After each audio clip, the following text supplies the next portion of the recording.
Alright, so this is version 16, which will never see the light of day, because it's exactly the same as version 15, and I'm not re-uploading again.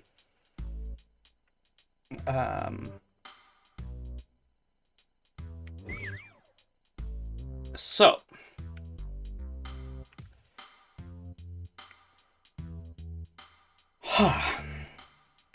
where do we start? Let's start just by doing a full troll clear, more or less, in case you played this and missed anything. So, it's a clear condition level where you immediately satisfy the clear condition. Everyone was super suspicious of this 30 coin. I don't know why. I mean, I can kind of guess why. But the reason that it's a clear condition level is to clearly communicate that there are no checkpoints. Because, spoilers, this level soft locks you a lot. The first soft lock is going through this door, which takes you to the end, but you can't get it. And then you're trapped in there forever.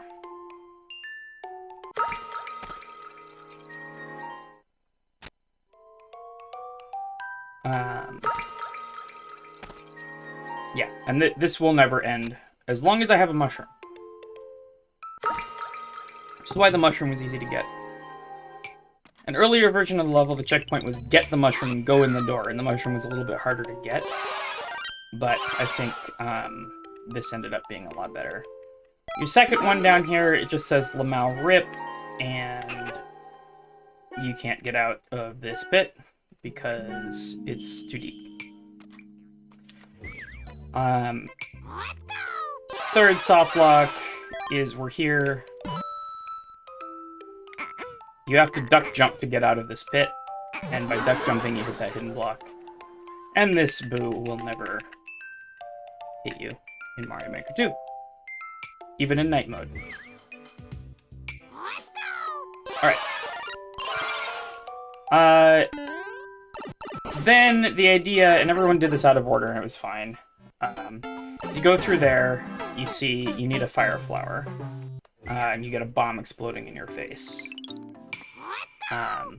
So the fire flower is, of course, in here. And if you are slow, it will go past there. You'll get it and probably just go in the pipe with the fire flower, because it looks like you can go up. But you can't. That's a fish. And you kill the fish. It actually goes, if you move a subpixel to the right, the fish goes off to the right, which a lot of people did. And this is another soft lock. And this is where I stopped being able to pass it off as accidental, because I have a second load detector to set off a POW so that the bomb can't let you through.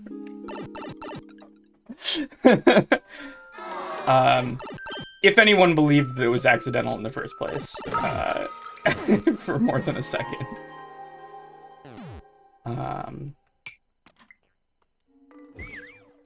Alright, so now I'll just test starting here. So you can see. Ignore the garbage on the right for now.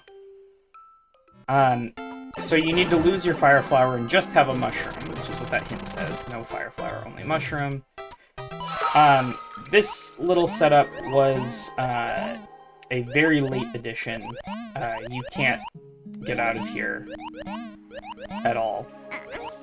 You can pass this setup if you duck jump, but because this is water, you can't duck jump. So this is an actual soft lock, which I love, because it just looks like the bumper is covered by ground. But it's not.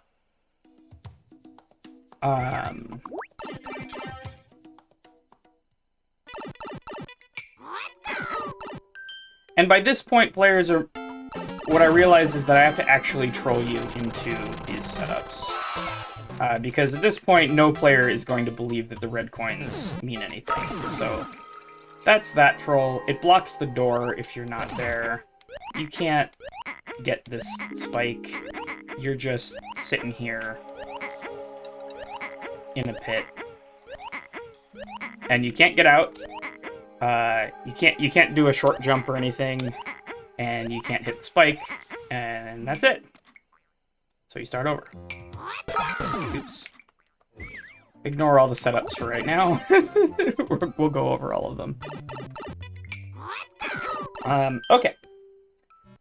So you come in here, the Buzzy Beetle lets through and is killed like that, and you just go through the door. No, I'll 100% pay attention. And then you get a big sign here saying no mushroom. And that was... It's kind of a lie, but kind of not. There's like 3 ways that you can interpret this, and they're all kind of right and kind of not at the same time. The first... Oops, I did that accidentally. So the mushroom side just lets you through at first. But this takes a little bit of setup. Because I have to load this room first in order for that room to work. Okay. So this is a hidden block, and you get stuck here, and the fireball misses you, and you get a mushroom over here. So in a sense, it's saying don't get that mushroom that's off screen there. It's also a no mushroom hint for the next room, but no one believes that that's what it is, so it's fine. Because in the next room, and of course, you're supposed to look up here and see that you can't... Because you can't see that this hidden block is here, you're supposed to look at this and see that you can't get through here with a mushroom, so you're going to try to avoid the mushroom. So you know there's a hidden block here. You know that you must be able to get through with a mushroom, so you come through here. People go both ways on this. Usually what happens the first time is that someone will hit this and dodge the fish. Which is fine, it doesn't matter at all. You're gonna get your knowledge checkpoint. Knowledge checkpoint is at start, don't get the mushroom, then go in the door times 3 for a key. I need to not have a mushroom, though. So, you go in the door 3 times.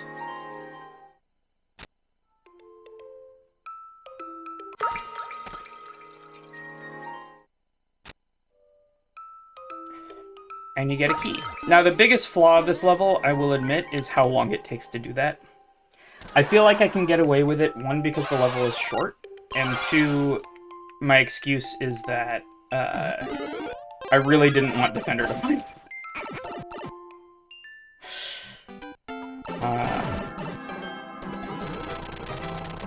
So, hopefully by now you've learned how to dodge all of these trolls. You're not going to go into any of these things. You're going to keep doing the same thing that you know how to do.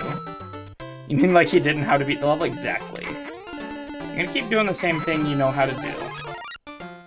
Probably dodge that fish. And now there's chain chomps. And the chain chomps are there because I want to flex my leftover entities. And also, I want to have lots of things that look like they could damage you, but can't. These wigglers can't damage you, the chain chomps will never go down, etc., etc. You have to be small for this. And if you reload this area, you'll get a launcher. Which happened to Box. I said I was going to remove it, but then I didn't. Oops. It's fine. You can actually, if you are very skilled, cheese your way into this door. Jeez. Free up a couple entities for myself. You can cheese your way into this door big. So the reason that you're not supposed to have a mushroom is there's a one-way here, and if you duck slide into there, you'll be under the one-way and be soft-locked. But you can actually cheese your way into this door big, as I will attempt to demonstrate, and if not, I'll just... Like, if you do, like, the right kind of slow duck slide here...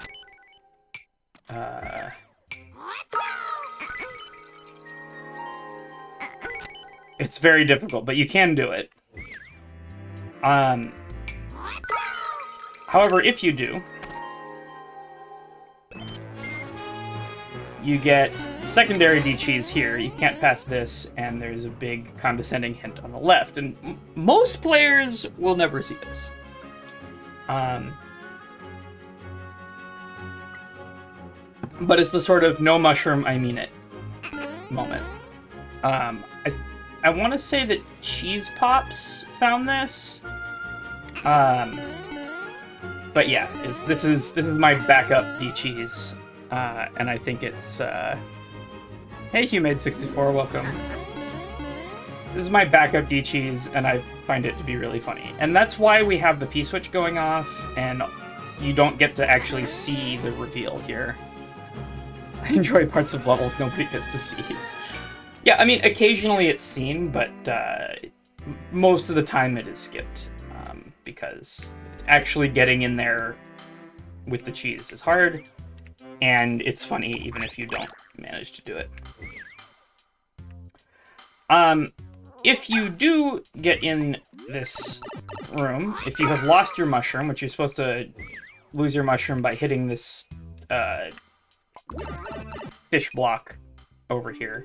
There's literally just a fish Kaizo right here. And it's got wings, so it's fairly easy to dodge, which is why most people dodge it, but you actually have to hit it. So you hit the thing, get hit, etc. I've got a whole anti-cheese section in my latest level that no one has found yet. Yeah, I mean, I try to keep it so it's still fun and funny, even if you don't see it. You can cheese your way out of these P-switch blocks. Most people get stuck in them, but... that's why I have this P block under the door, so you can't actually load the next room with P-switch. So you get this nice hint that coins are real, and you get this fun anti-soft lock. There's a pipe here that just shows you a funny face with finger guns. And this is supposed to be possible. I have not ever done it. But getting into that coin pit is theoretically possible. And it's made more difficult by the fact that I'm a jerk. So Scriv, that red pipe was only added in a very late version. So if you played an earlier version, you probably were not actually able to enter that red pipe.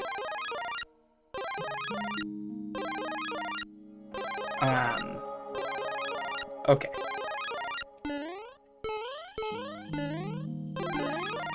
I'm gonna try and do this. Oh!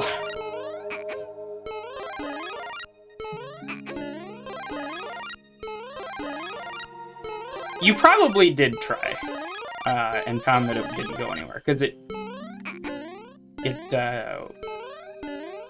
wasn't blocked off by the P block before. But yeah, it's made difficult by the fact that I'm a jerk and put hidden blocks in here and here, so you can't actually go up through here, and if you come into the S and hit these two hidden blocks, you're actually soft blocked, because there's this little T shape of open space here that you will get stuck in, as Defender did. Right in there.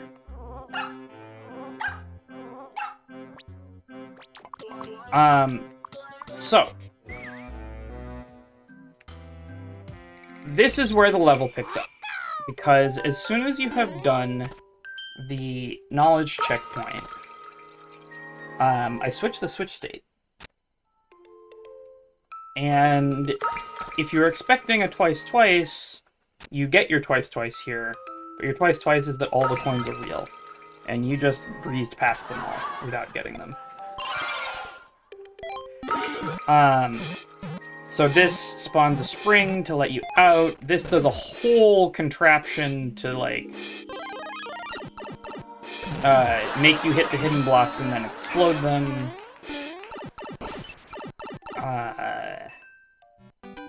And gives you a fire flower for extra D spaghetti. This one causes a clown car in a launcher to come up and save you. This one, there's... well, first of all, the spring doesn't land in front of the door, but in case it did, I have a spring there. And you have cannonballs here, which give you the right jump to get out of here somehow. For this one, there's just no hidden block there anymore. I spawn blocked the hidden block. That's what I like to tell people. And then you're so used to it that you hit the fish block here, and you're like, okay. And now there's a piranha plant here, and you should have kept your mushroom.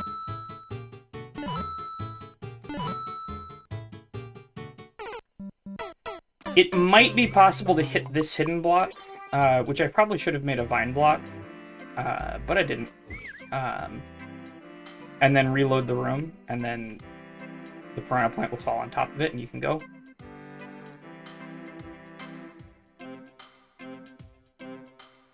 Hi, I'm late because my browser janked out, but I'm here now. Welcome to Fender! I'm just going through a full troll clear at first, so you haven't missed any of the actual setup stuff.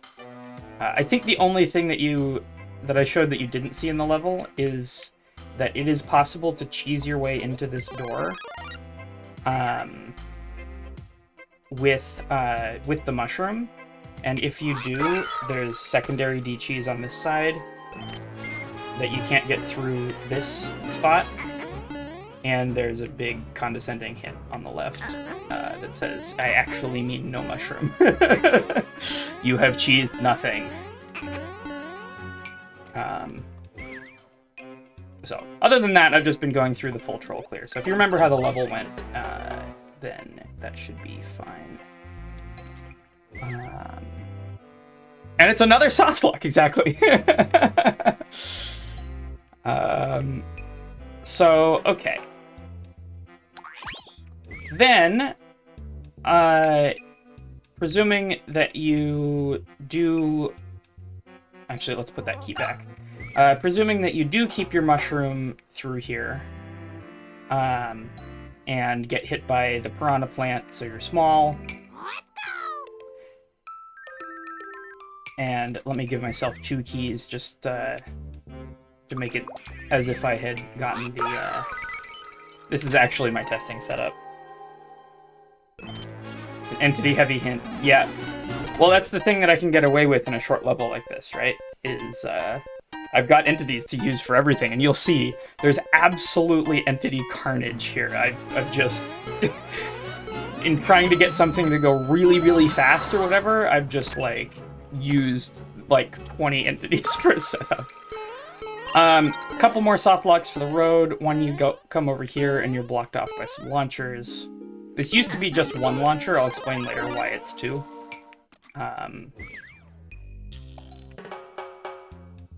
And just deactivate the P-switch for right now.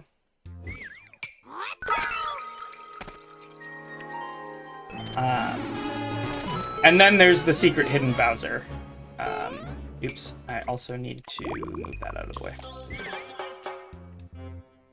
The secret hidden Bowser, which only showed up in version 13. So it's a very late addition to the level. But it's honestly one of my favorite things. And the reason is that a player just sort of reloaded the room really fast. They just trapped you here, and that's it. But I wanted to add an extra hint that you actually needed to get this, because a player assumed that they needed to just be really fast and cheese something.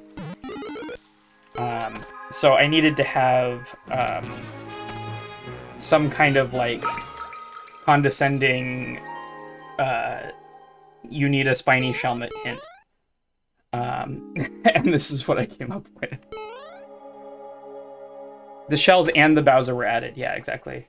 And once I decided to do, like, shell, shell, shell, I was like, what if I do the rule of 3 and then a surprise, right?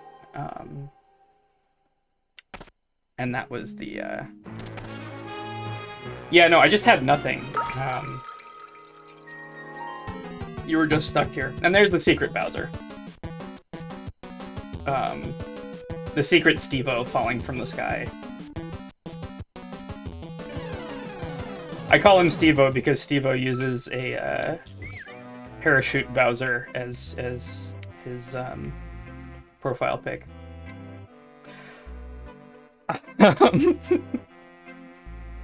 Bowser on a parachute just looks so confused. It's true.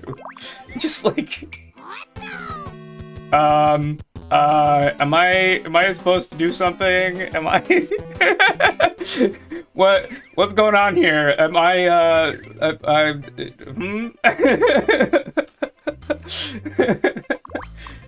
So that's fun. Confused Travolta, exactly. It's the confused Travolta meme, but it's Bowser on a parachute. I was actually, the reason that I started experimenting with adding bosses here was I actually thought, okay, what if I make it not a soft lock, but you have to reload the room 3 times and then a boss like shoots you through the wall or whatever. It turns out that bosses don't actually have any interactions while they're, or they don't shoot their fireballs or whatever while they're in parachute mode. Which I was a little bit sad about, but then I decided that the falling Bowser was funny enough to keep it. But that's why I started like putting bosses here, because I was like, what if then it was actually not a soft lock? But like none of the bosses, if they have a parachute, will actually fire. All right, so let's transition into the how does any of this garbage work? What is all of this off-screen stuff, and what is it doing? So let's start with the heart of the level, which is in this room, the ending room. I'm going to start by deleting everything that's not involved in the setup. So all of this stuff, in fact, you can see if I just start here, none of that stuff exists. It's all spawn blocked by red blocks. So that's spawn blocked, that's spawn blocked. This is spawn blocked by a frozen coin, which is only melted by this Podoboo, which is also spawn blocked. That's spawn blocked. That's spawn blocked. That's spawn blocked, and all of this stuff is spawn blocked by ice coins. This Podoboo doesn't exist. Ice coins, ice coins, ice coins, ice coins.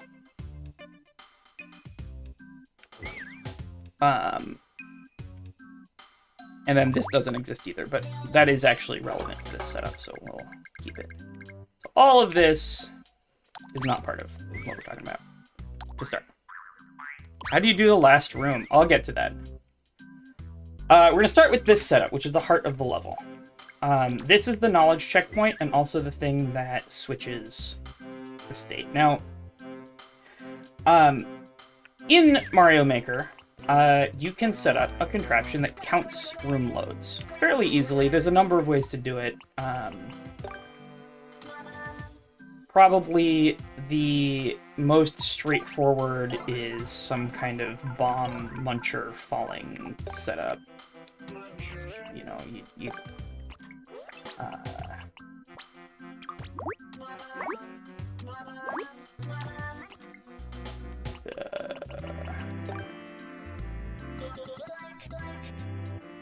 something like that, right? Where if I can borrow a door, I'll just use this door. This guy needs the ground. You can make that a regular door. Sorry, this takes a little bit of setup. Come up here to do this. So normally the way that you would do load counting is through some sort of setup like this, where the muncher is going to blow up a bomb that makes it so a different bomb can spawn, that makes it so the muncher blows up a different bomb, etc., etc. So every time I load, more stuff is blown up here, and you could put an on-off switch or something down here that only goes off after the last bomb is exploded. The reason that I don't want to do this is that it's loud and obvious. Because if you're down here, you know, you can hear something going off screen, and then you get this, like, block rain here.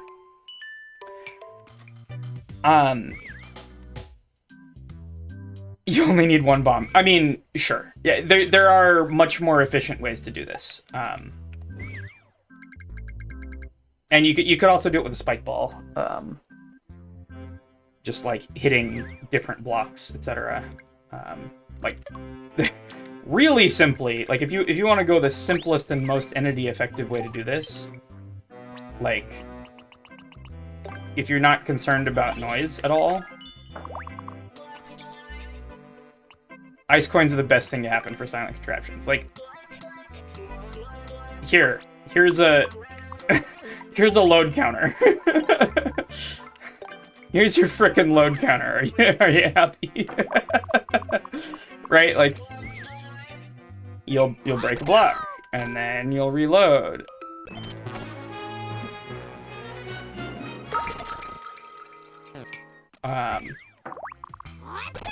But yeah, you got entities to burn. I do have entities to burn, but like, the problem is not the entities. The problem is the noise. But yeah, this is... If you're not concerned about noise in Spike Ball Rain, this is the simplest load counter that you've got. We've been friends all these years and you never told me you were a nerd.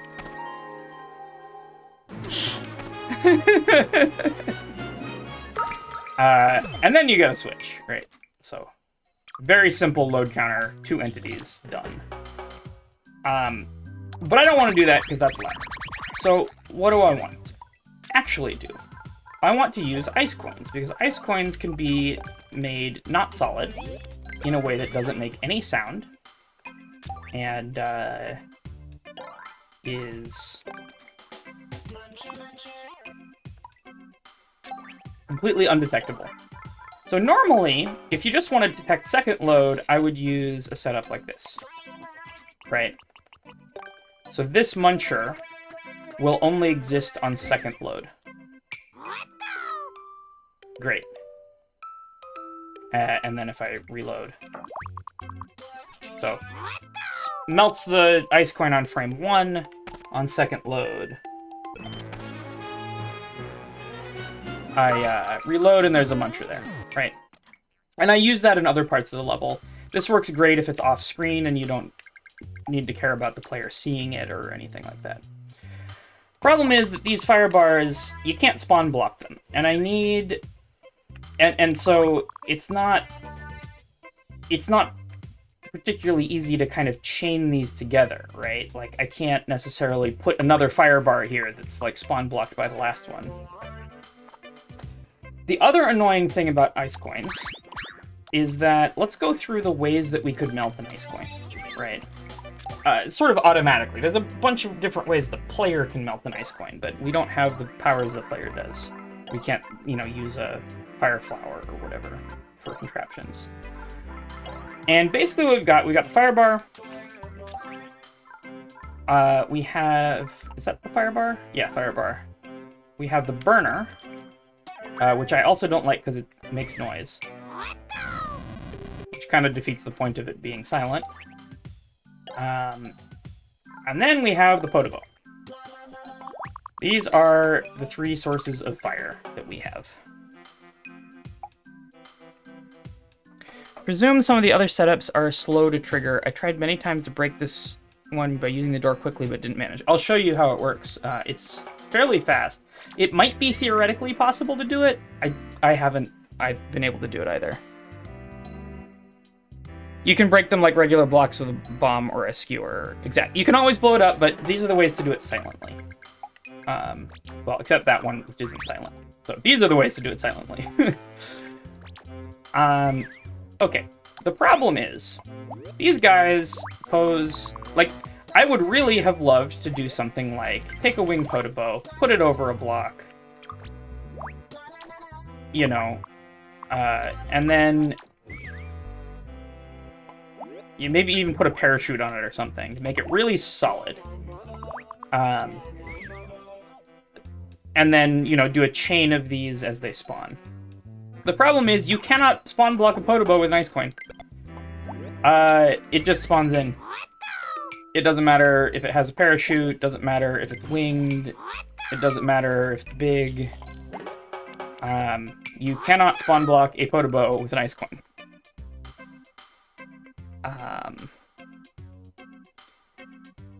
So, what do you do if you want to chain together multiple load detectors? The thing that you have to do is you have to spawn block other things with. It's annoying that the Podoboo spawn takes precedence over the ice coins. Yeah, exactly. So the thing that you have to do this kind of setup is you have to spawn block something else with the ice coin. In this case, I used a launcher. So let's take a look at how the wing Podoboo moves. Because the other nice thing about the wing Podoboo is that once it goes off the top of the screen, it's gone forever. It's never coming back. So they're nice and easy to clean up. And you could also like trap them in a little box or something, and it would just hang out there. But let's look at how this behaves. It melts the one on the left, but not the one on the right.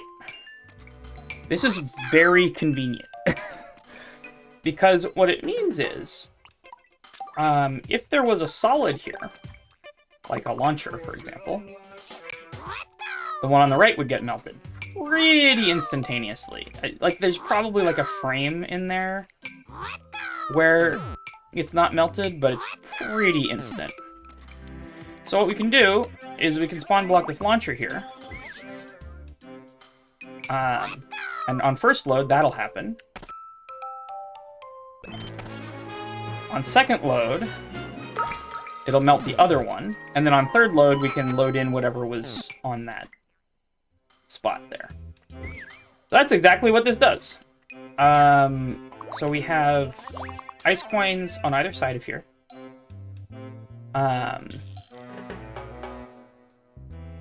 Mario Maker is like an ogre. What do you mean by that, Annie?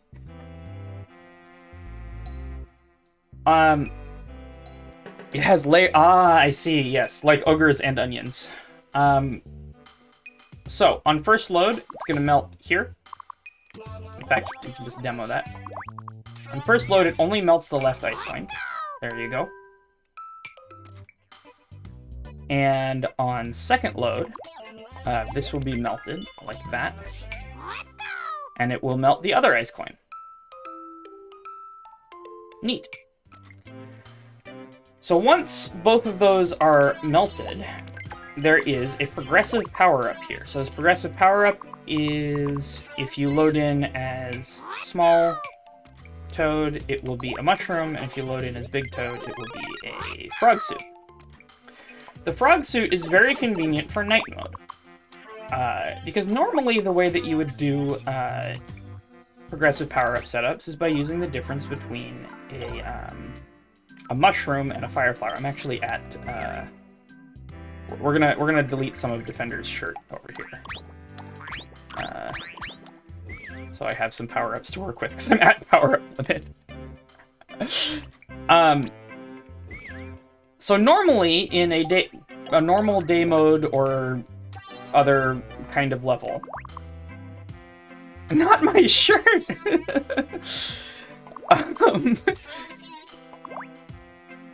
You monster! You would use a progressive fire flower because fire flowers stay nice and still, and mushrooms move around. You'll need that patch before March. However, in night mode, everything is different. And the movement of power-ups is completely different in that power-ups run away from you. So, you know, fire flowers run away nice and... Oops. Fire flowers run away nice and smoothly after doing a little hop. Where mushrooms bounce around.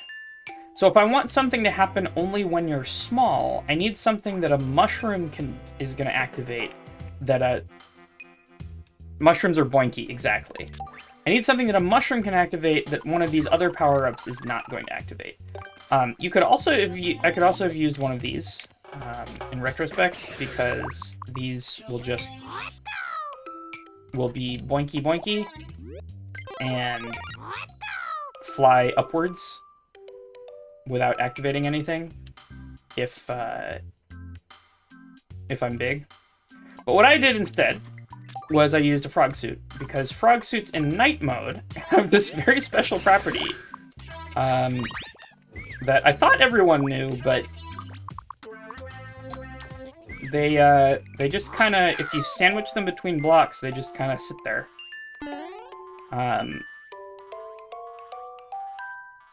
It's not how they work in day mode. In day mode, they'll just, you know, move around and get out of wherever you put them. But in night mode, the frog suit just hangs out.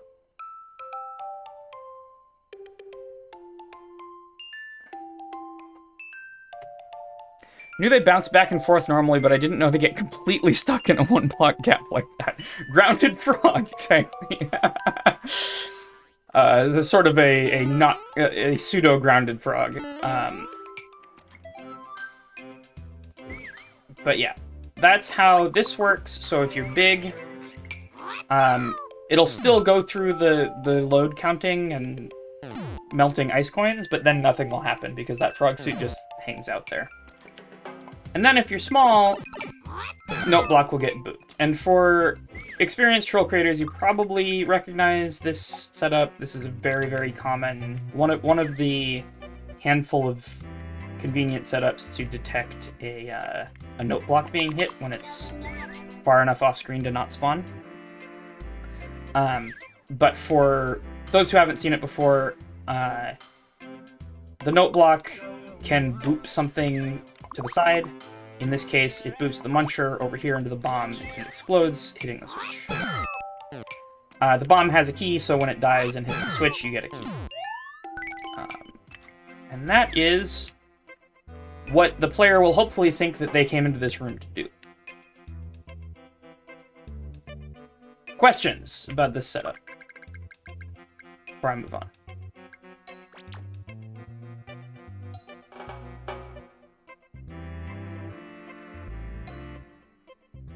I usually use a spring hitting a shell through a blue platform. Makes it quieter. Interesting. Yeah, so there's no bomb explosion. I think this is what Box is talking about. And I do use the blue platform thing later.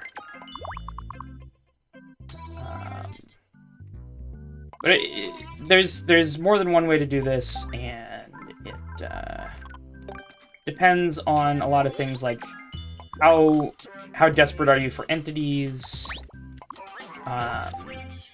because of course the blue platform costs an extra entity here. You can also, if you have the space, use an icicle here, and a semi-solid.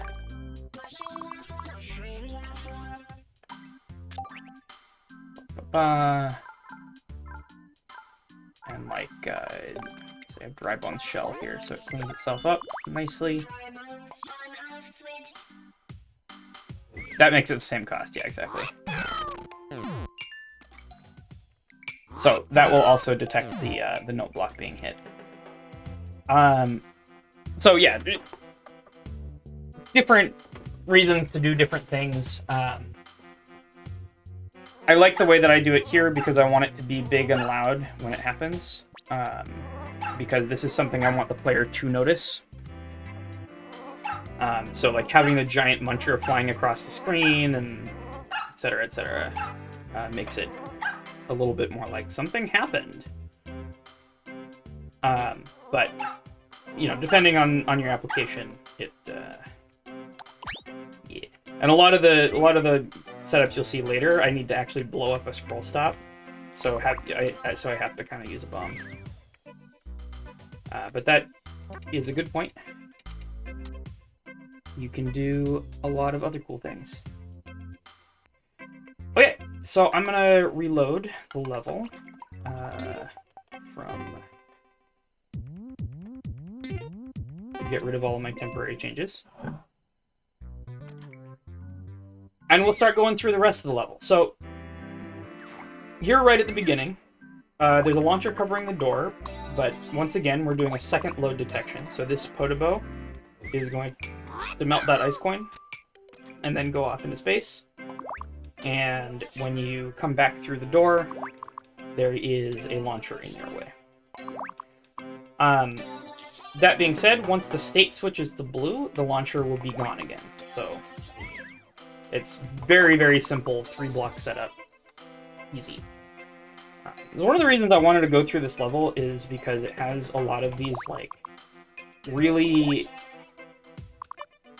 simple and basic spawn blocking setups that I think are really the bread and butter of at least my troll making. Or, like, figuring out... making twice-twices happen in the same room, especially. Okay, so your first... That's your first soft lock and how you get out of it later. You go through there a bunch of times, it detects the load, switches the state, and you come back here and the launcher is gone and you can come back. This guy, this pit here,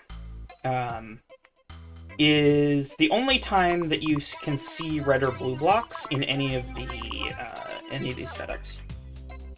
And that's mostly because you're not actually going to come down here, hopefully, if you already know that this is a troll. Lanao.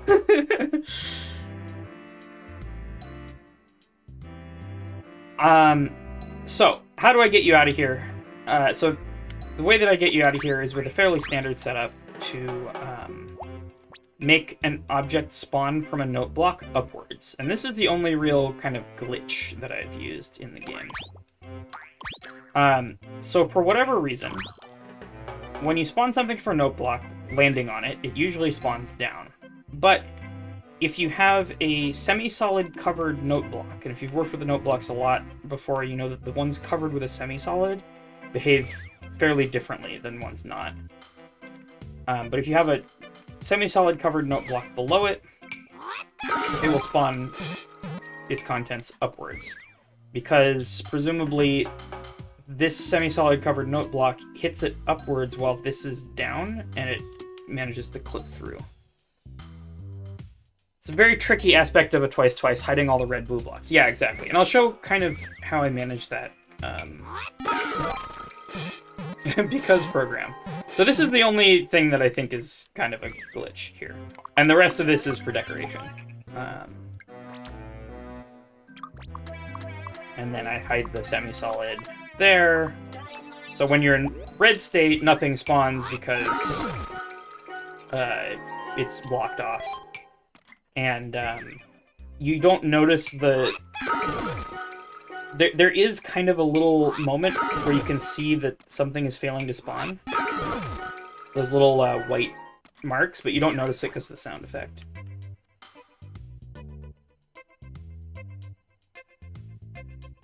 Okay. The second thing that you run into is this thing over here. And this is a setup that changed a lot over different versions of the level. At first, it just looks like a really, really dumb... like... yeah. Soft lock. Which it is. But if you are in blue state, all of this stuff over here starts to matter. So, let's go over what this is. Now, if you're used to looking at setups like this, this can be a little bit deceiving, because you might be used to counting 3 blocks from the scroll stop and saying, okay, that's what's going to spawn, and everything else past that might spawn, like you might be able to get to there, and there's special rules for some other things, but most things are only going to spawn in this 3-block range. That's not quite accurate here, because this isn't the scroll stop. This is the scroll stop here. Ronaldo Moon, good to see you. So the scroll stop is actually one in here, which means that these 2 columns are going to spawn in immediately, and this column here is not going to spawn in at all, unless something is done about the scroll stop. Chai, good to see ya. And so this is the, that's why there's so much garbage in this specific column, because this is what loads in when you, when we break the scroll stop. How do we break the scroll stop? F1. So let me just remove a few things. These Potobos are here just to light the bombs, so I'm going to get rid of them for now. This hidden block I should have removed. Oops. It doesn't matter anymore. And so in red state, the Thwomp doesn't exist. It just is empty space. And in blue state, it does exist. And this launcher is going to end up sitting on top of the Thwomp. And when it thwomps... Oops. This is really hard to show because there's a bunch of stuff that, like, cleans everything up in this column. Let me actually just delete... no, it's... So when the Thwomp thwomps at you, the launcher here is going to crush this bomb and blow up this scroll stop, transferring the scroll stop one column to the right.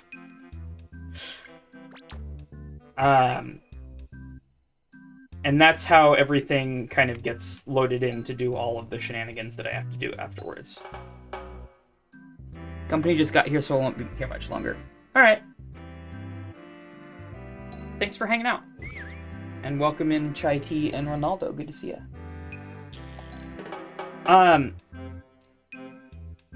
So, let's, there we go. You heard the explosion up here that breaks the scroll stop and moves it over one. And just to, demo with, so right now, none of those wing bombs or anything are coming in. But as soon as I come down here, the Thwomp thwomps, the screen moves over exactly one square, and then we get our friends showing up here.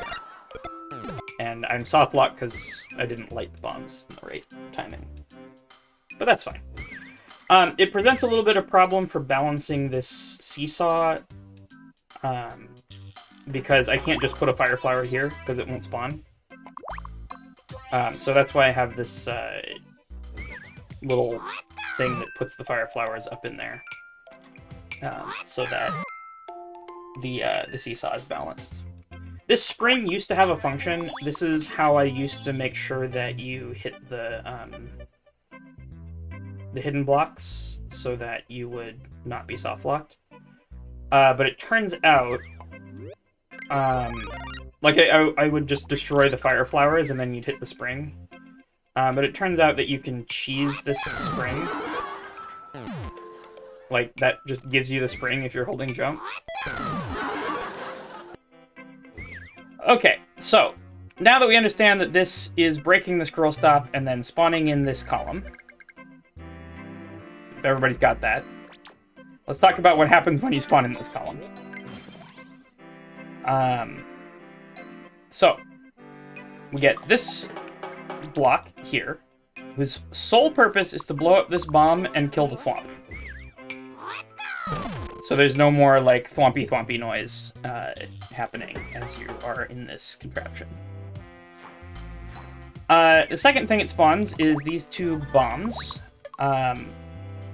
This one, its job is to blow up these blocks, and I have to give it a little bit of a boost. Box actually helped me with this setup before he played the level. I have to give it a little boost in order for it to get there in time. To blow up the blocks here. And because I kind of want it to go faster. So I have it with a parachute, and the spring...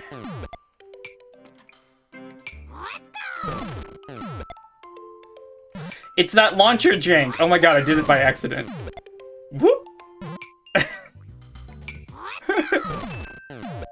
Whoop! If you want to use that for a troll, you are welcome, anyone. I think that's fairly well-known jank, though.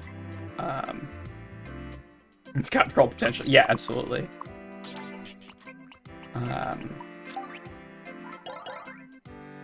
So, I actually have a Podobo hanging out here that will light the bomb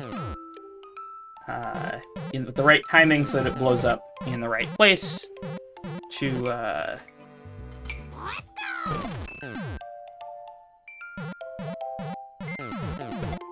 explode the hidden blocks. This bomb will, of course, not exist, because it'll be exploded by the time that any of this happens. Yeah. So the other thing that I have to make sure of, because after the knowledge checkpoint, I want there to not be any soft blocks, just like I would do in a... The mush poison mush side was clever. Thank you.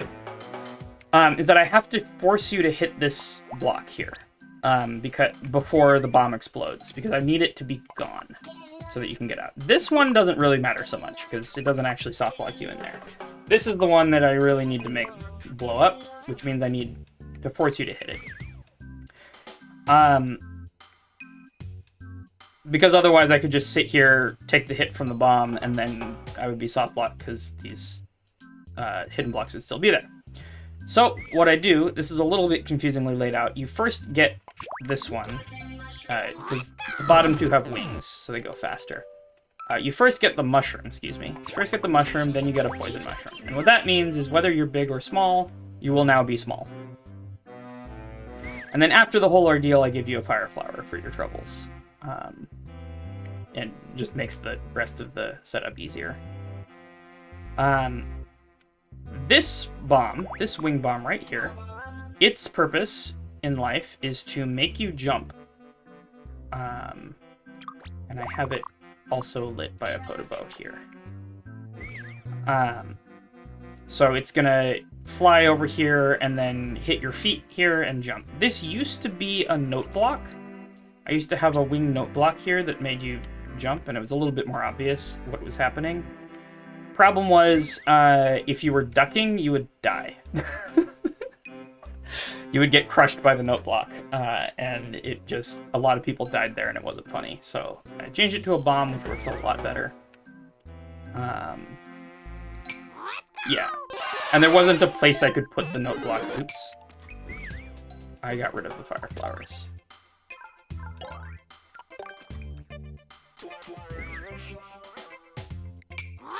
Squish always fun, yeah. So now the spring serves absolutely no purpose. And also, I got rid of the bomb here so I didn't break the scroll stop. There we go. So you can see, even if I hold nothing, the bomb makes me jump, and now there's no hidden block here. And actually, holding nothing is ideal, because then there's no boo hanging out. But I don't really mind the boo so much, because you're about to just go in the pipe anyway. And there's so many power-ups and places where you have to take damage, and then iframes, and it's not particularly spaghetti at the end of the day. Alright, questions about this? Oh, there's a couple other things here. Right. I'm not done. So the reason that I have the writing down here is not just to be snarky, though it's fun to be snarky. Is to justify this little 2x2 gap here that has to be there in order to have a clown car that blocks the pipe. And we'll talk about what happens on the other side of this pipe in a minute, but for now, let's just say we don't want them to be able to come back through this pipe. And to do that, I have this disappearing fire bar that falls off screen immediately. That's why there's coins in this writing as well, because there's going to be a frozen coin here that will turn into a regular coin. However, you may have realized that you have to reload the room to go through the knowledge checkpoint. And you have to get through this pipe afterwards. So most people don't notice it at all because there's so much going on the left side of the screen. But this little block right here, its purpose in life is if you're in red state, it's just going to go off to a holding track over there.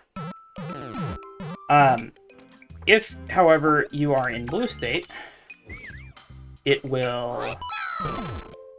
Well, if you're in blue state and this clown car exists, it'll kill the clown car, which removes the obstacle. You might be thinking, why didn't I just spawn block the clown car? Like, I could have just put a blue block in here and called it a day. That would have done what I want also.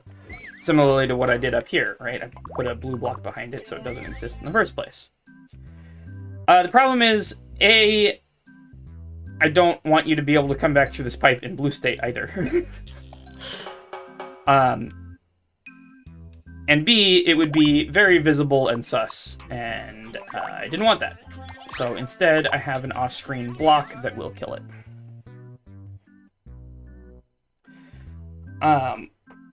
Okay. And then I believe the last thing over here that is unexplained is this Podoboo on a track. This Podoboo on the track is the thing that creates the twice over here. This is the Trollwitz tech that I talked about using. Where something goes on a magical journey, and of course you have to sit in here and wait for the whole contraption to happen, so it's got some time. This goes on a magical journey and melts some ice coins, and then everything is different in some different room somewhere. Hidden in plain sight. Exactly. So the two things that it melts are, one, sort of very simply, it melts this ice coin and causes the piranha plant to be there. That's sort of as simple as it gets. And the other thing is the setup to do the condescending hint here of you're supposed to keep the mushroom. And remembering that there is no hint to condescending for Mario Maker. Literally no hint to condescending.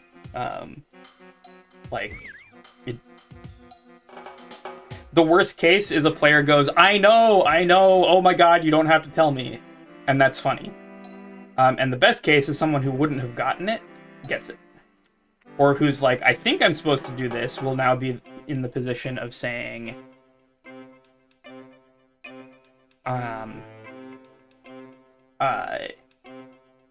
I see what I'm supposed to do, right?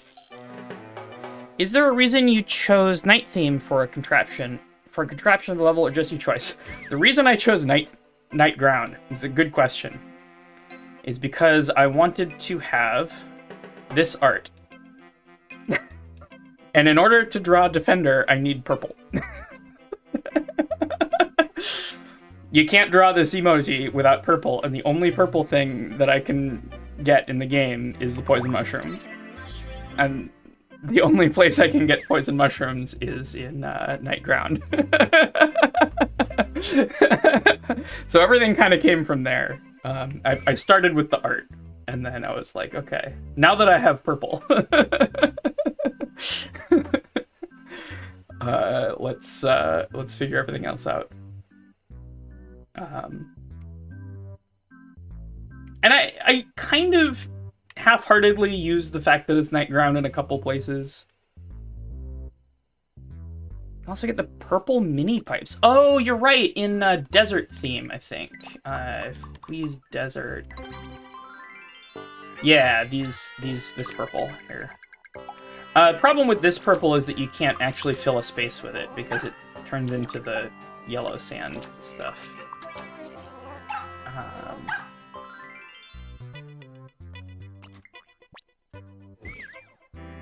But yeah, it's Night Theme. Poison mushrooms are also just incredibly convenient. Like, the fact that I can just damage the player once, like, consistently and have that source of damage go away is really nice for a lot of setups. And there's a lot of cool stuff you can do with poison mushrooms that it isn't available elsewhere. I didn't use it here, but poison mushrooms enable a very easy star detector, which is really nice. PBH, the game is very skimpy on the purple, and frankly, I find this anti-purpleism offensive. You know, there you go. Okay, so what is this doing? This bomb doesn't actually exist. First of all, it's not loaded in because you're all the way over here. But it's also not loaded in because it's spawn blocked. By this frozen coin. It's got a parachute just so it doesn't actually stack with this muncher here. It's an independent thing. And 99% of the time when you come through here, well, at the beginning when you come through here, this Podoboo won't have made its magical journey, and the bomb won't exist. Up here, I have the same frog suit setup to do something only when you're small. So, if I'm small, it's a mushroom and boops the note block. If I'm big, it's a frog suit and just hangs out there. And normally that won't do anything, because there's no bomb. Right, like it'll be a different bouncing noise, potentially, which is a little bit unfortunate, but it won't cause anything to happen. But if you're in blue state, in that you have done the knowledge checkpoint... Sorry, not blue state. If this coin has been melted, meaning you've received the knowledge checkpoint that coins are real enough to have done this spot, enough to have gotten this coin, then this will be melted. And if you don't have a mushroom, the bomb will explode, which explodes this block, which breaks this scroll stop. And because you're on the left side of the screen, it will rapidly scroll the screen to the left. So let's just demo that. So coin is melted. I'm gonna load the room small by hitting this obvious fish block here. Iframes. Trolling myself.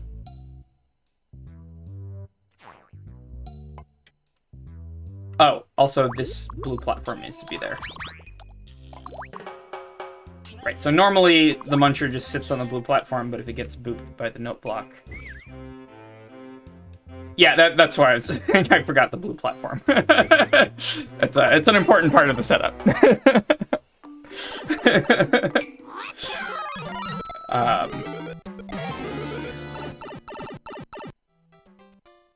So, there we go. If I'm small, bam. There you go. And that will happen when this is melted. It might be possible to go fast enough in the first room that you'll get the hint, but not the piranha plant, which would be very confusing. But I don't think it is, because you have to sit around while this whole contraption blows up things, and then you have to come up... Like, I'm not quite sure. Speedrunners might find it. I don't care. But if you're trying to speedrun this level and that happens to you, just do the same thing you did but get hit by the fish in the previous room.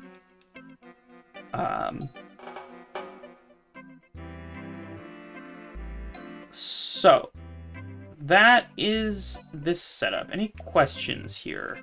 Is there anything on the screen that I haven't explained? This used to look like this, but it had the Don't Dead Open Inside problem, where people read this as LMRAOIP. The fire flowers here are for seesaw weight. Yeah, they bounce right up in there, and so you can never unbalance the seesaw. The spring that was down here that I deleted used to have a purpose, but now has no purpose, and is just there to make the setup look like something that it's not. And to have that little surprising moment where you don't get springed by the spring. But yeah, and the reason that they have to be on this weird thing, and I could have actually spawned, like... So normally speaking, because the scroll stop is here, this wouldn't spawn in either.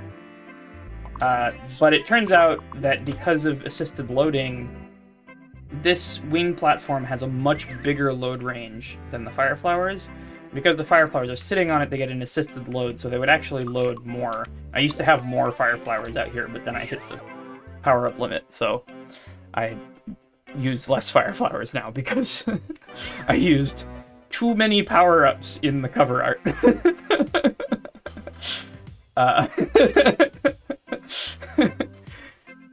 So, that's why there's only 2 fire flowers. The defender power-up. yeah, that's for seesaw weight. So the seesaw is never unbalanced. And in a previous version of the level, I can actually probably show you later, I would actually use the seesaw for getting you out of here. It was like I destroyed the fire flowers, so the seesaw was actually real. Like I just spawn blocked them with a blue block. The seesaw was actually real, and then you got bounced up by the thing, and then something. I don't remember, but it was a problem because you could cheese the spring, and that was bad. And caused a lot of confusion in early versions. Okay. Oh boy, cowboy. I heard Seesaw. I'm the Seesaw guy. Nice to meet you, Janine. Welcome, Seesaw guy. It's good to have the Seesaw guy in the chat with us. And thank you for the follow, Seesaw guy.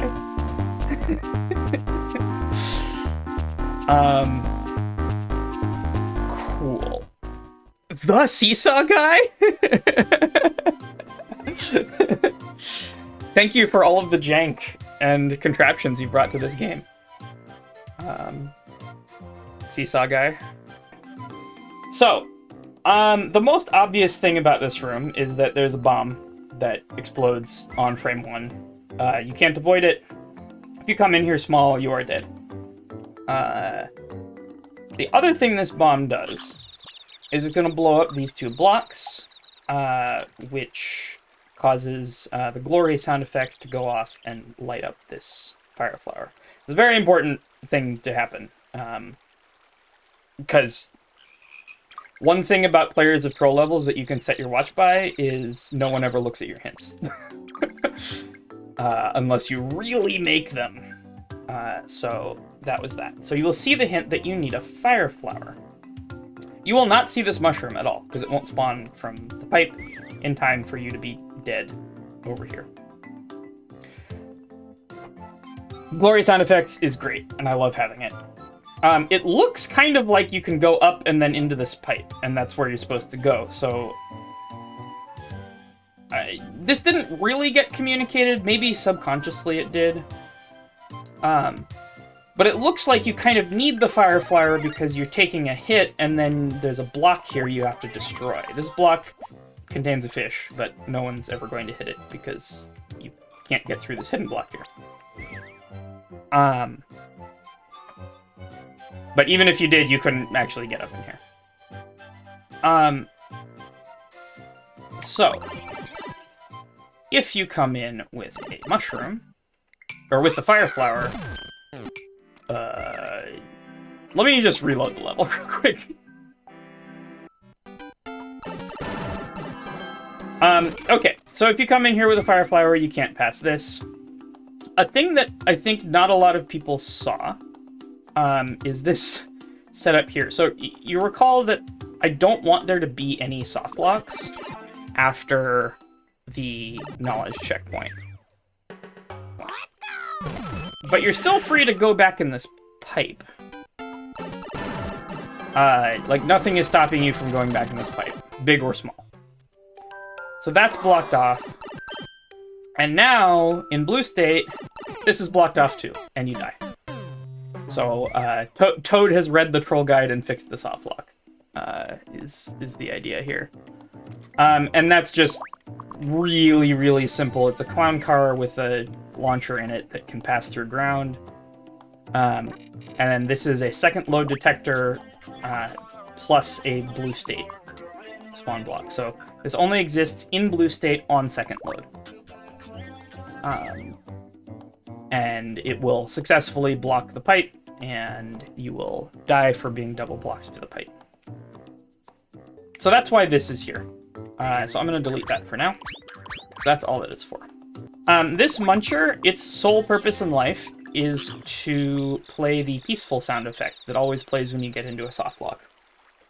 When you are in second load here. So this bomb going off is going to break this block, and then on second load the muncher will exist and you'll hear the peaceful music. That's all that's for. This is the setup that makes the POW go off. Oh, and this muncher isn't off of the ground so that the POW doesn't kill the muncher here. This is, again, just a very simple second load detector. This is not actually on the track here. This is just hanging out on the block. It looks like it's on the track, but it's not. It's just there. So Firebar is going to melt this on frame 1. If you reload the room, this spike ball will now exist and hit the POW, and this bomb will die before damaging you, so you can't just reload and get hit by the bomb. So let's delete that for now. This bomb has to do with the setup over here, which I will talk about in a moment. This is the next room over here to the left. That's where it's positioned. But let's talk about this thing first. This used to be, and I'll show you the old setup. This used to be a very different setup until like version 12, I want to say, maybe 13. Which is, I want to say that Box played it with the old revision like 2 days before. Like, this was added like the day before Defenders play. I was kind of flying by the seat of my pants here. Just because the old setup was jank and would, Box and another tester both,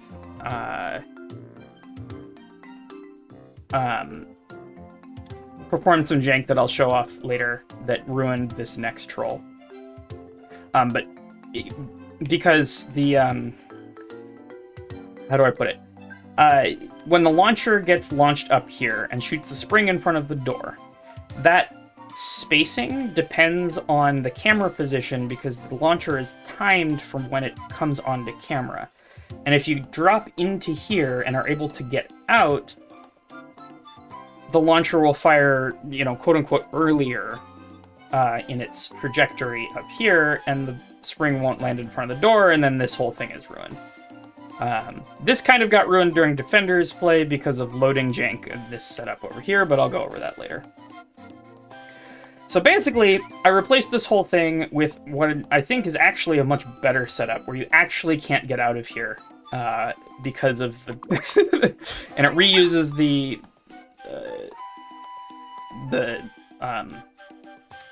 what do you call these? The bumper from the hint. Which, by the way, the hint is just...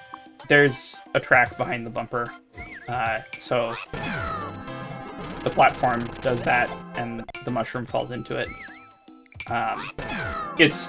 There's no tech here. This is just stuff happening. It is kind of annoying to put back, though, because everything wants to go on the track. But I really like how well hidden the track is behind here. You can see 2 little pixels of it, and if you look closely, you'll notice that this top area is open, but most people don't. So this guy is just literally, you can't get out of this pit because the bumper makes sense. You can, if you could duck jump, you could get out of here, but you can't, because you are in water. This game just makes sense. I discovered that when just trying to rebuild this setup for testing, because it was too jank and broken, and then I accidentally put a bumper there and I couldn't get out, and then I was like, okay, that's the new setup. The way I get you out of this setup when you're in blue state is with this right here. This area. So this uses a piece of seesaw tech that is fairly common. I learned it from a Steve-O video, which is that seesaws don't compute their balance. If you're in a horizontal world, like we are here, Seesaws don't compute their balance unless they're vertically close enough to being scrolled in. They don't actually have to be scrolled in. They just have to be close enough to be scrolled in.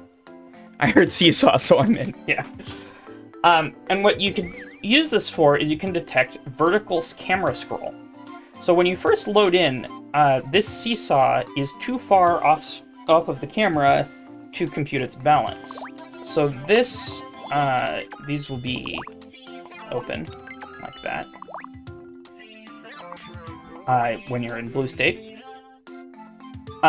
So the seesaw, even though it looks like it should unbalance because there's a spring on one side of it and nothing on the other side, will just act like a semi-solid. This contraption won't go off until you fall into this pit and the camera scrolls down just a little bit, not far enough for you to actually see anything, but far enough that this seesaw will start computing its balance. And once it does, this will happen. Oop. This took a while to figure out how to set up in such a way that the shell just kind of goes away and doesn't keep bouncing forever or get in any, like, start making a bunch of noise. So it will start computing its balance, and then that'll happen. The clown car will hit the spike block and do its clown car thing and sail up to rescue you. And the launcher in the clown car raises you up high enough that you can now duck jump again. I would have liked it. I would have liked it if I could have made it just make you level here, but that would have required some sort of offset thing to hold the clown car in place in an offset location. And I'm trolling myself. And that would have been way too suspicious down here. But you can get out with a duck jump, and it's fine. You couldn't just use a dry shell because it would float. Yeah, the dry shells definitely float in water.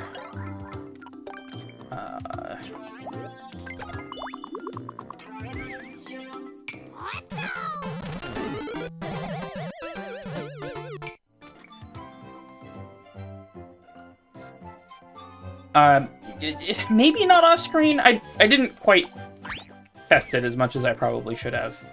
But underwater, I kept using just regular shells because dry bone shells have all sorts of weird properties underwater that I probably could have wrangled to get to work, but I didn't.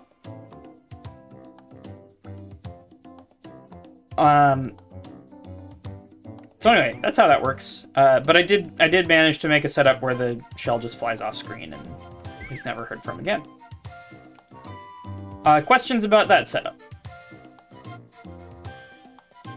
The note block is there just to help the clown car go up better.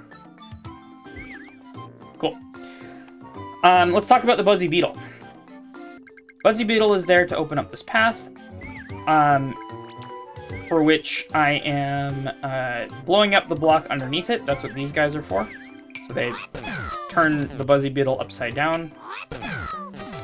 And then it gets hit by a track spring here.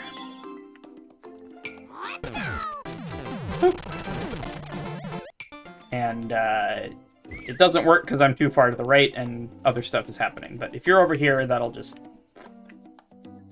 destroy all the rest of this. And it takes a little bit of care where to put the ground tiles as opposed to the hard blocks, because these two blocks will be destroyed by the bomb, and then this one will be destroyed by the last hit of the Buzzy over here, so you'll be able to get through. But then I need to clean up the Buzzy Beetle, because by default it's just going to bounce all the way back, and then you have a Buzzy Beetle hanging out in here, and then you're dead. So that's what this spike ball is for, and it's just a timed platform to raise the spike ball up just a little bit. So, just to demonstrate this timed platform over here, let me start here, I think. Do it. Yeah, so there we go, and that just times that spike ball to come up, and clean up the Buzz Beetle so that you can get through. Boop. There it is. There's probably an easier way I could have done this. I could have had this just be a spike ball. Like, I could have literally just put a spike ball here, like a giant spike ball, and it would have been fine. But I thought the beetle was funnier. So I built all of these contraptions just to have it be the beetle. So, that's that. Beetle definitely added to the humor. Okay, good. And then this is just made so that you basically, when you come down here and scroll the camera down, you can see this little tiny nub of it off screen. But normally you can't see any of that. And so it's a nice way to have all of the tracks off screen, but still have tracked items interacting with stuff. Let's talk about this launcher. Oh, I hate semi-solids. Ugh, okay. This launcher. Boop. So, while you are coming through this level,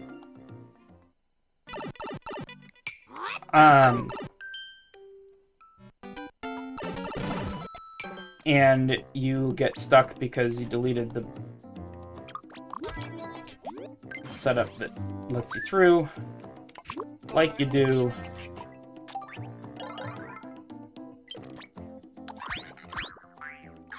Actually, it's fine.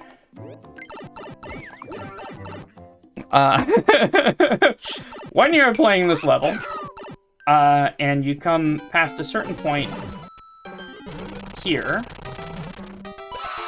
there is a launcher that bounces up and shoots a spring at you.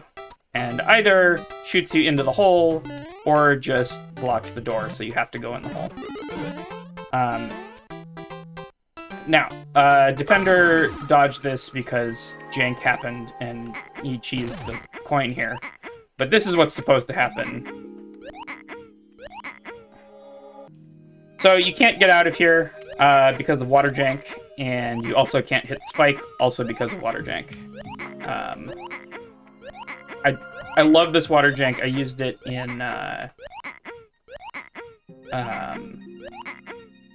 number of different situations, including in Spike is only trying to help for the Fire Flower Troll near the end. But it's just so effective in Day Forest. Ugh. So how does that launcher get here? It's not this launcher. That's not the launcher. That's the launcher that shoots the spring to the left. This launcher is actually fairly simple. It's just booped up by the seesaw and this thwomp. So as soon as a thwomp gets hit by a note block, or bounces on a note block, it will immediately thwomp. And that will send the launcher up and land on the desired location, assuming that these have been destroyed.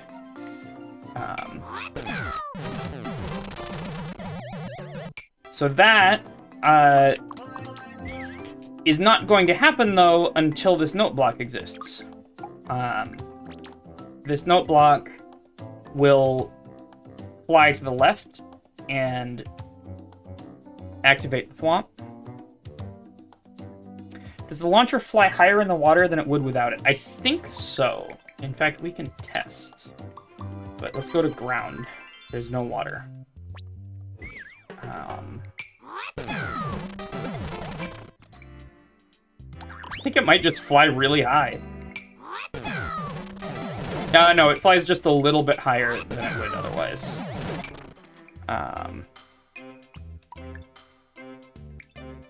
Out of water is a set limit. Interesting. But yeah, the water gives us a nice little boost. And it goes all the way up here.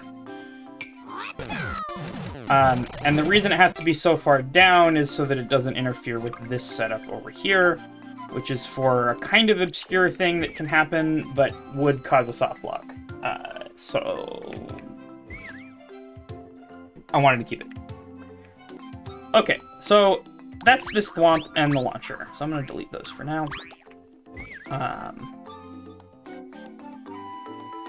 And that these tracks are just to provide a holding track for the note block. So let's talk about this. How does this work? And why did it jank out when Defender played it? These are important questions. This will be exploded. That's just to turn the guy upside down. That'll be gone. And, like, on this holding track here. Great. So, what's supposed to happen when you fall down here is I use the same exact setup from the beginning of the level to explode this block above my head. Bam. So, as soon as I come down here, that thwomp is going to thwompinate. Thwomp. And this bomb will explode, exploding this block. And it'll do a couple other things. This bomb here, which will fall one tile there, will also explode. And its purpose is to clean up the thwomp by exploding the block underneath it. Solely King, hello. So this bomb's purpose in life is to clean up the thwomp. Always clean up your thwomp triggers. All you have to do is explode a block underneath it.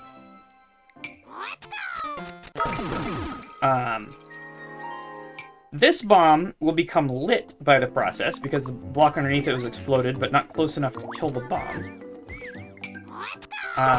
So after it has a chance to explode, it will explode the top one, being like, hey, here's your death. Just kidding. You can't get that either.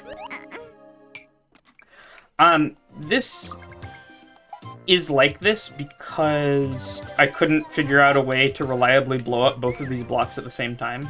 That always worked. I could have used a giant bomb, but it was a little jank.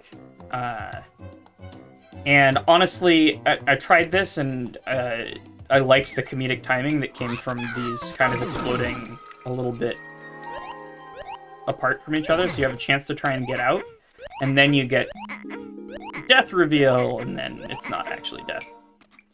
The reason this janked out during Defender's play, also the giant bomb would be more likely to kill you, and the small bombs, I don't think they can kill you. So, the reason this janked out during Defender's play is because this is not what the setup looked like. This one-way was not there, and this cloud block was not there. This one-up was not there. It just kind of looked like this.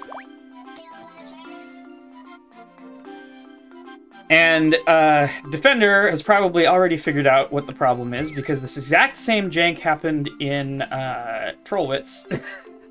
It caused a soft block that Yimmy found.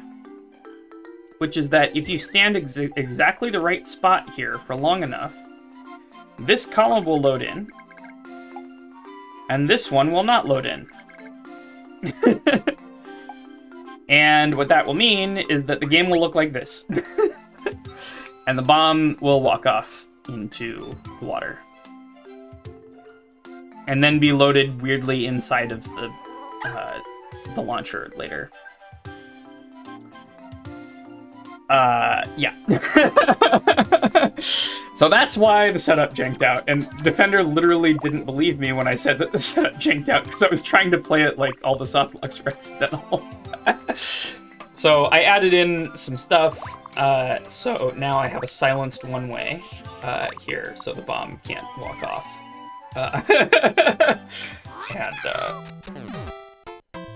Yeah. I didn't know it was real anymore. No, it's absolutely understandable. But this is what was supposed to have happened. And instead, this bomb wasn't there, so... actually, this one-way wasn't there either. So I think this bomb had also walked off because the thwomp hadn't spawned. So it was literally just this. I think is what happened. And you can just get the coin and get out, and you're fine. And that's the problem. So, yeah, I added some silenced one-ways there so that that can't jank out like that. Okay, so how do I get you out of here? This entire rest of this setup is controlled by this one switch block. This is the only difference in the setup between red state and blue state.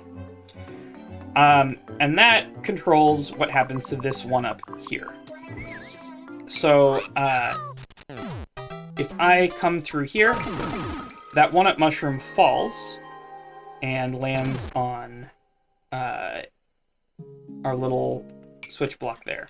However, if it's open, one-up is going to come down here and boop this, which is going to transfer. So the way I need to transfer the signal across the scroll stop here, and I do that by exploding this bomb, which blows up this block. And none of this will happen in red state, because the one-up will just stay here. This guy, oh my god, I hate cannons so much. Okay, there we go. If it's shooting little cannonballs at you, you will be able to get out because you're not actually jumping, you're hitting something, and that has a special cased physics option. If you're holding jump, I think you will die to the spike. Yeah. But you aren't holding jump, probably, and so you're just gonna go boop, left, and into the door. So how do I get you out of here? Well, normally speaking, I could just, I've done all the work. I just blow up this block. This is gonna hit, it's gonna go up. Actually, I don't think that's strictly necessary. Do I blow that up? Oh yeah, that's not gonna move it high enough by itself. So there's a note block down here, and I could have just deleted this and had it hit the note block and go all the way up there and blah blah blah. But here's the problem. I've also blocked off the door with a spring, probably. And let me reload so that I can show you what that looks like. Normally speaking, by the time you're attempting to get that coin, you have already gotten the clue that the red coins are real, right? So you've come into here, you've duck jumped out, and when this launcher launches up, the camera is scrolled down a little bit, and that causes the spring to land somewhere else. So I technically don't have to move it out from in front of the door, but what you can do is you can skip the first red coin, then go into the second red coin area. And that would be bad, because you still have the screen scrolled up, so I'm still going to block off the door. You're going to come in here, and the contraption is going to go off to let you through. But now, if I didn't have the left side of this contraption, the spring would still be in front of the door, and I wouldn't be soft locked. I could die over here, either by doing a jump here or jumping off the cannonball. But it would still kind of suck. So I decided to make it completely foolproof. Especially if you are, if you don't, like if you've just spaghettied into here, and you don't actually have the coin's real reveal. I don't want to raise too much suspicion. I know this setup is already going to raise suspicion, but you'd be surprised how many people just like accidentally got red coins and didn't make the connection that all the coins were maybe real. So yeah, so that's what the spring under the door is for, is in case you have skipped the first coin, I just boot the spring up into that area, and that's, you can still progress. This, by the way, is how I discovered the setup that I would use for the next room, because originally I didn't have that a bumper there. And I was testing, and I found that you can soft lock in that spot with the sideways spring. So I did this, that covered the door, and then I was like, okay, we're fine, right? But then you can just do this, and you can never get out of it. And on the one hand, I was like, dang it, now I have to, like, block that off and blah, blah, blah, blah. I probably could have just put a hidden block there.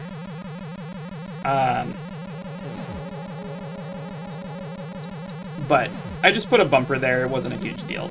But then I was like, I want to use this setup for something. Because I'm making the soft lock level. I may as well have... This is such a hilarious soft lock that I want to do it more. And I also discovered that you are still soft locked if you have a mushroom. Like, it looks more like you can get out, but you still can't. Like,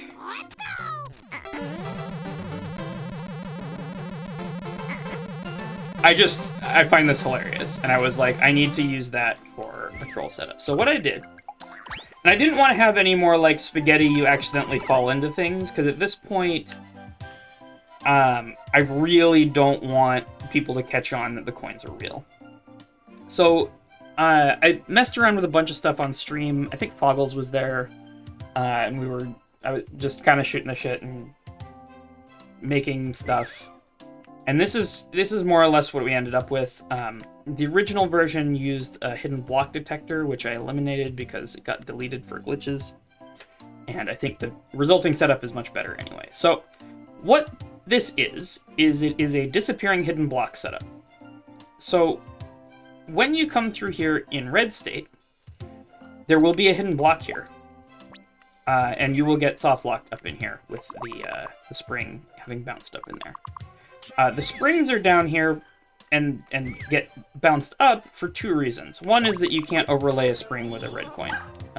Red coins pretty much have to be by themselves. There's very few things you could put over them. But the other reason is that in order to do the disappearing hidden block setup, I need to hit it, and in order to do that, I need the space under it to be empty, or at least not solid. So, that setup is controlled up here, and by this bomb. So we're going to talk about this bomb now.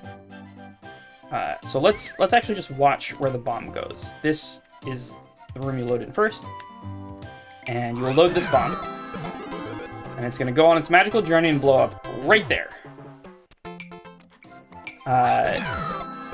It's just timed and positioned to blow up at that spot. And you don't notice it because A, it happens both times, whether it's red or blue state. It's unconditional. And B, there's all sorts of chaos going over on this screen while that happens. So you never notice it. It's whatever. This saw is only to hide this red block. That's the entire purpose of the saw. I tried not to just use saw blades to hide stuff, but at this point I was like... Yeah, and the spike balls spawn block themselves. So this actually took a while to figure out because it needs to spawn... I need to hit both... In order to not have any spike ball rain, I have to hit both of these hidden blocks, whether it's red or blue state. So to demo that, I'm going to put a door over here. I can't just start it from the editor because in the editor, spike balls always roll left. As well, they do that from a checkpoint or from the beginning of the level as well. They always roll left, no matter where you are. But when you load from a door or pipe or similar, they will roll towards the player, and I need them to roll right in order for this to work. So one thing you can't see is that this spike ball is a normal spike ball, but this spike ball has a parachute. You can't see it because it's off screen in the editor, but it has a parachute. So if I load in red state with this block solid, here's what happens. both hidden blocks get hit, and nothing happens down here. Neither of the spike balls make it down, but when you load back through from the door, these will be spawn blocked. So just to see that again, it's the left spike ball that is going to, oh my god. The left spike ball will roll on this red block, hit the block above it, and then bounce into the block above it before this parachute guy is able to do anything. When you load in blue state, I actually do need to be down here. When you load in blue state, this spike ball is going to fall through. The parachute spike ball is going to bounce off of here, hit that one, bounce off of here, and hit that one. So still both spike balls will be fully spawn blocked the next time. There you go.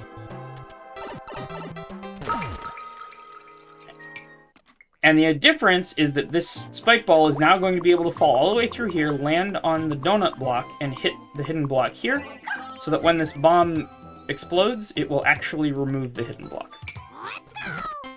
And that is how the disappearing hidden block is achieved.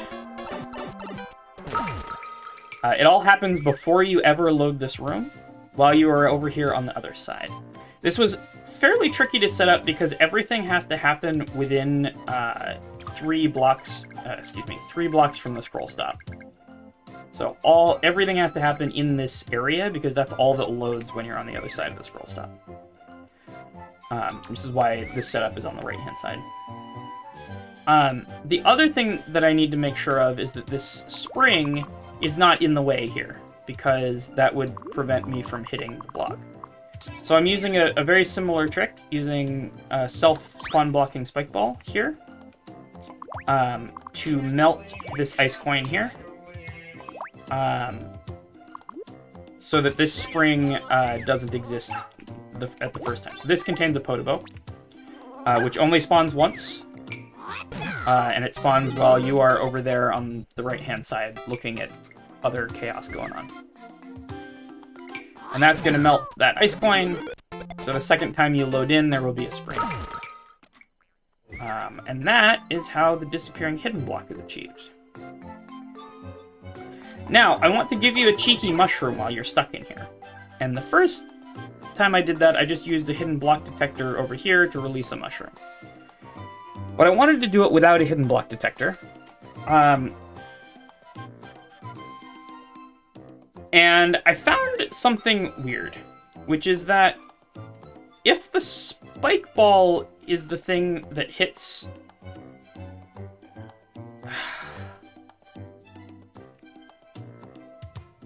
Okay, let me back up for a second. Since the scroll stop is here, this bomb does not spawn when you're on the other side. It's too far. This spike ball and POW also do not spawn. I guess this fire bar spawns, but it doesn't matter. So you don't get any noise when you're on this side. And for some reason, when you hit the hidden block here, which contains a parachute Podoboo, that parachute Podoboo is going to fall down on this column, like you saw during the play. But when the spike ball hits it, it falls down over there. And I don't know why. My guess is it has something to do with this block being exploded. So if I delete the bomb...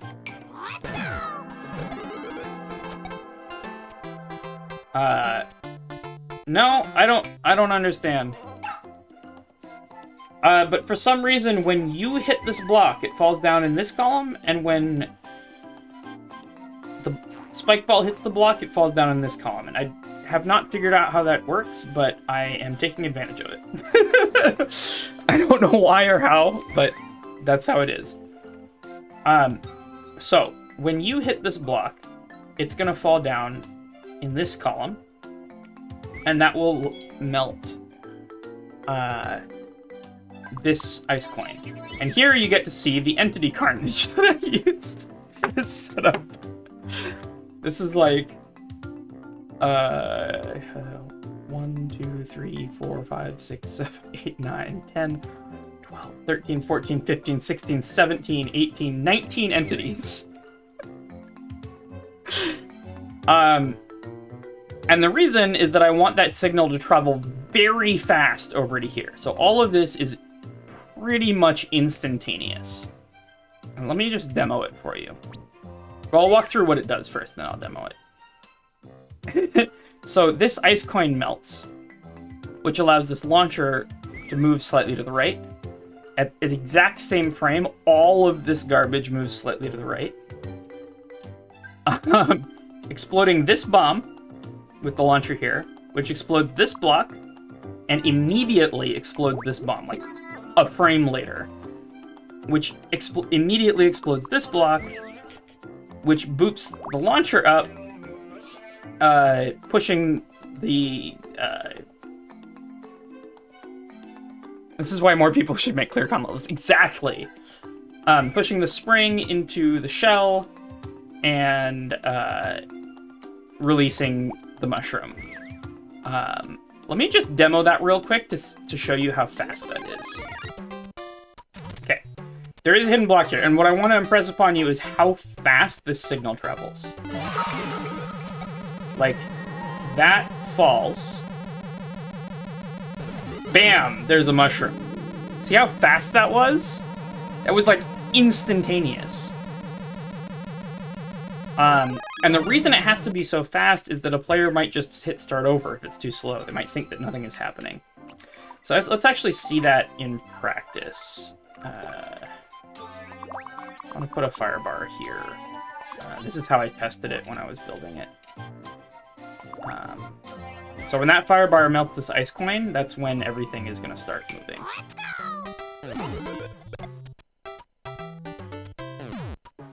Bam! See how fast that is? It's like 2 or 3 frames at most to transfer a signal all the way from over here to all the way over here across a scroll stop. And I'm fairly proud of that. It is absolute entity carnage, but I did not find anything faster.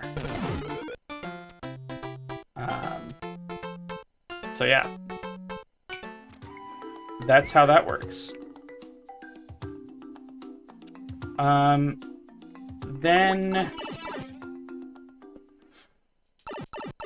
we already talked about this room.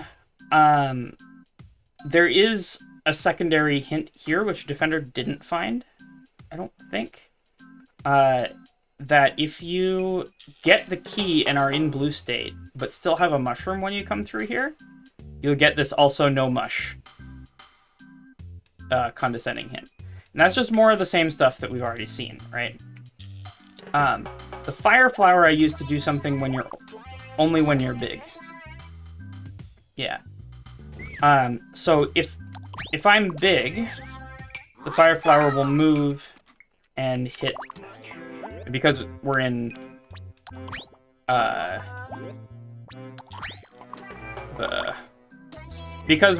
night mode, the fire flower just moves nice and smoothly across the ground. But the mushroom, oops, the mushroom is just gonna jump straight up into that hole and not hit the no block. So this is the way that I do it in night mode. If I want something to happen only when you're big. And remember, the other times I wanted something to happen only if you're small. So I use the frog suit. But for something happening when you're big, the fire flower is what you want. So that's how that works. It just explodes the that one block of the scroll stop, and then we scroll over the next scroll stop. This room is fairly similar. If you manage to get through here big and cheese the thing, I want to blow up this scroll stop to reveal this condescending hint. So once again, it's the same Same idea with the progressive power up here. The fire flower is going to run away from you and hit the note block, while the mushroom... Oops, I keep doing that. While the mushroom is just going to jump straight up without hitting the note block. And leave everything alone. And here I'm using the icicle setup here to detect the note block. Not for any particular reason, that's just because that's what I built here. This poison mushroom is how I detect your X position here. Normally, a poison mushroom isn't a great position detector because it's fairly slow. But in this case, I don't care because I added extra D cheese, so you can't go through... You can actually get out of here with...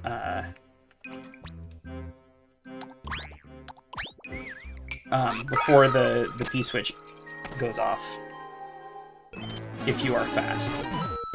And that's why I have a extra P block here under the door, so that you can't enter this door with P switch on, because that would break a bunch of stuff. So when you pass here, we boop the muncher to the right and set off P switch. Because you can reload the room, I don't want that to happen again. So I blow up this block here, which means that it'll never set off the P switch again. That's also what this setup here is for. There's a spawn block muncher right here, which will get immediately melted by the Podoboo, and that'll just crush whatever power-up this happens to be, because you'll probably reload from here with a frog suit, and that would otherwise trigger that. Alright, let's talk about the secret Bowser. That's what everyone came here for, right? I like how you have setups that are backups for people cheese the more humorous but less foolproof setups. Yeah, exactly. And it's still humorous if it's cheesed. It's just a different layer of humorous. And I know that is cheesable, and it did happen at least once during testing, so having the backup is good and important. Okay, so this we've already talked about. It's disabled during blue state because this muncher doesn't exist. Also, the power-up, because you will be coming through here with a frog suit. This will be a frog suit, and it'll jump into space, never to be seen again. And then all of the rest of this garbage happens. This is as simple as it gets. If you load in here with blue state from this door, so if you go in the door more than 3 times, you immediately get crushed by the launcher, and that is so that you don't see any of this happening, because I don't want to give that away yet. For now, though, let's turn all of these red blocks to blue. There's one here. There's one here. No, go back. There we go. That's not on the track. It's just above the track. This one will be blue. And importantly, this one will be blue. Okay, so now what happens on first load?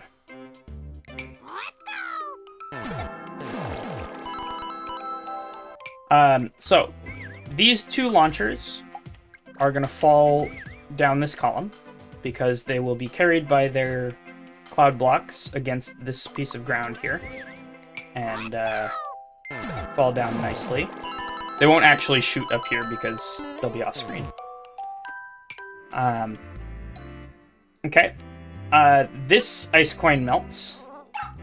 This ice coin melts. And these 2 ice coins back here melt.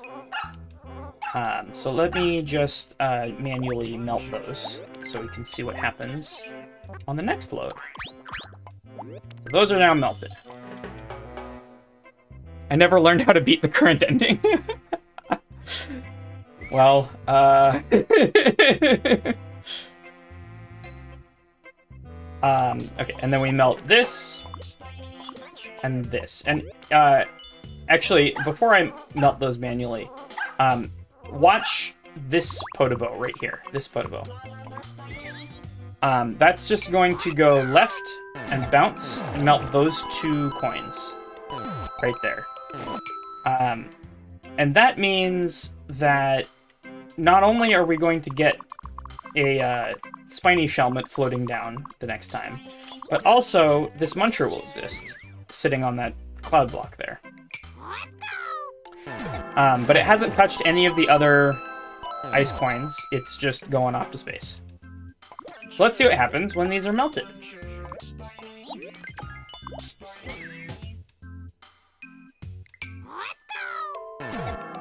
Now that Muncher is controlling the path of the Podoboo, and the Podoboo is going to melt the next ice coin and the next Muncher. And leave the rest of them alone. And then, when these are melted,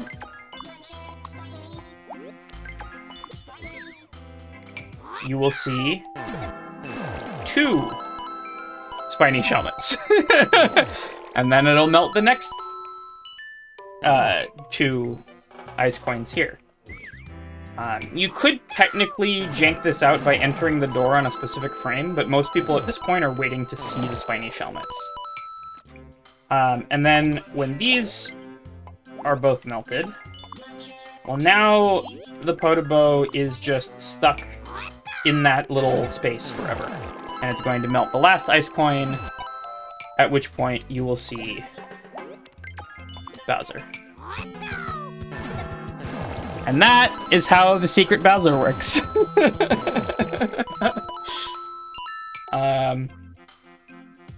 I was looking for something kind of humorous that would also... like, the first goal was to give the hint about the spiny Shelmet. But then I was looking for something humorous at the end. I went through all sorts of, like, ridiculous contraptions to get this counter working. Because I was trying to get it to be, like, you know, in some kind of shape that said something. So I wanted, like, a word to float down, and it was too complicated.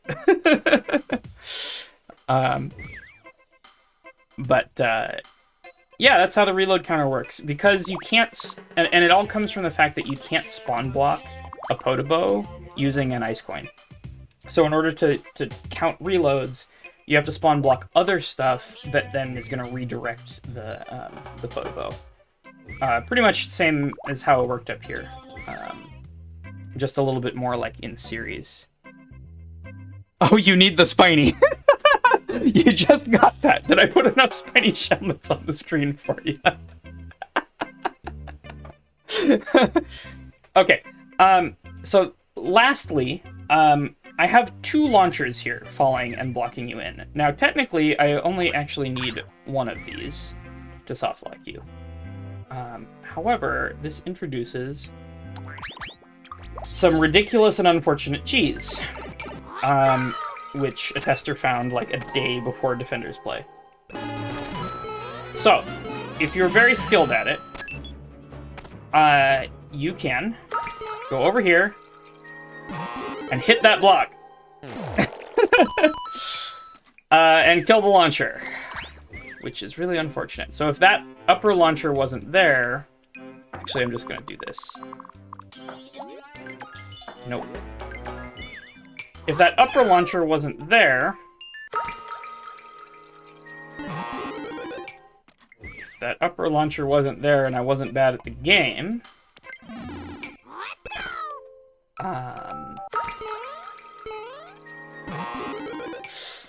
Too early. You would be able to just cheese the ending. Which is what happened.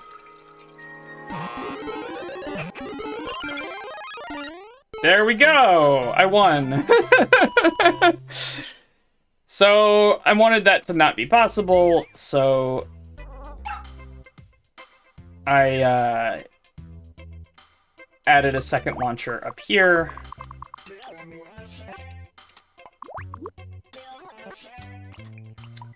That just shoots coins. I can't give you a spiny Shelmet here, or you would still be able to cheese the level. and then you're blocked off.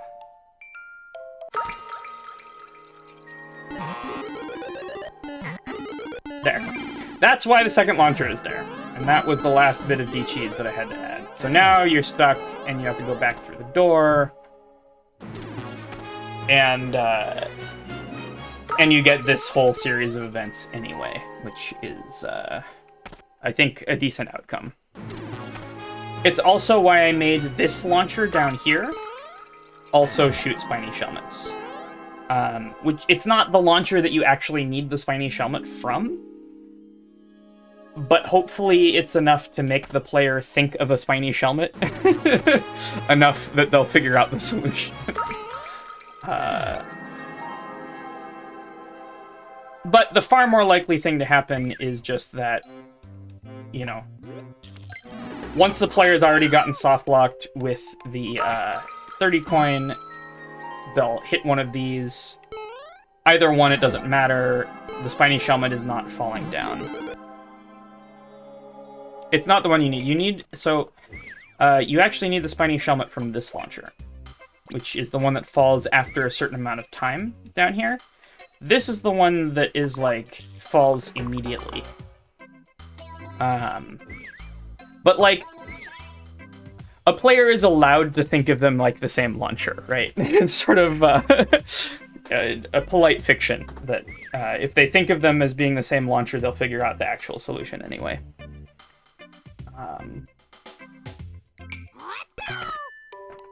So, Clickbaiter, the solution is just this. You just have to not hit the hidden blocks until you have the thing. And if the reason the spring is in here is so that you know, if you just hit that hidden block, you're still not getting the spiny shelmet. There it is. It'll just hang out there. Can't you just go in the door and get the other spiny shelmet? If you haven't hit the hidden blocks, maybe.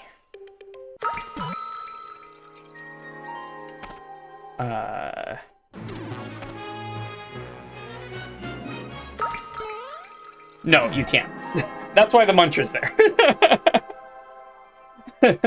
Right. Backup muncher.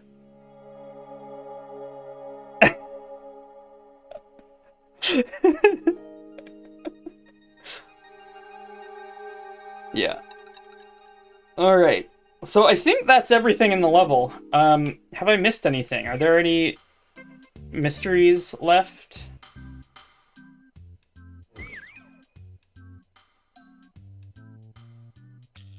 This is Defend 10 Thonk.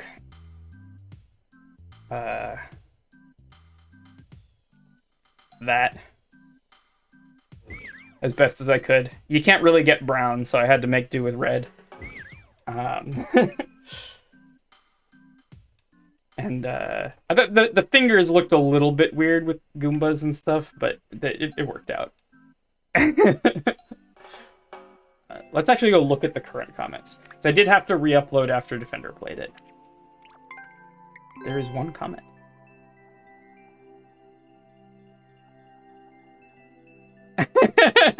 It's fan art of Defender. Senmei did not yet put it back again. But thank you, Clickbaiter247. Yeah, so this is Senmei's comment and Defender's comment, which I had to delete.